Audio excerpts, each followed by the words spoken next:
High বন্ধুরা, তোমরা সবাই কেমন আছো? আজকে আমরা বেরিয়ে পড়েছিলাম রিলায়েন্স মার্কেটে। তো যাওয়ার কথা ছিল কৃষ্ণ মন্দিরে, তো আমার শরীরটা ভালো ছিল না, তো সেই জন্য আমরা গিয়েছিলাম রিলায়েন্স মার্কেটে। তো কিছু বাজার হয়ে যাওয়ার পর একটু ফটোশ্যুট হয়ে গেল, যেই ফটোগুলো একদমই আমার হাজব্যান্ড ভালো তোলে না।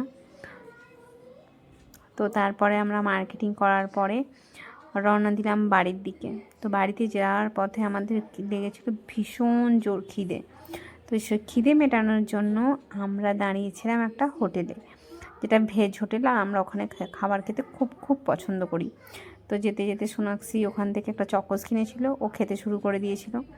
আমি প্রথমে ওটা খেয়ে নেবো, কিন্তু তার আগেই ও হাতটা সরিয়ে নিয়েছিল। তো আজকে ছিল সানডে, সেই জন্য রাস্তা পুরো ফাঁকা ছিল। তো আমরা খুব ভালোভাবেই পৌঁছে গিয়েছিলাম আমাদের খাবারের জায়গায়, আমাদের খিদে নিবারণের জন্য। তো সেখানে গিয়ে আমরা অর্ডার করেছিলাম 2টো লাইম সোডা আর একটা হচ্ছে দই ফুচকা, যেটা আমাদের দুজনের খুব ফেভারিট। আর সিনু একটা ছুঁয়েও দেখে না। তো ও ওর খাবারে ব্যস্ত ছিল, ওর লাইম সোডা খেতে, আর আমরা ব্যস্ত ছিলাম আমাদের দই ফুচকা খেতে। তো যাই হোক, আমাদের পেটের খিদেটা মিটলো।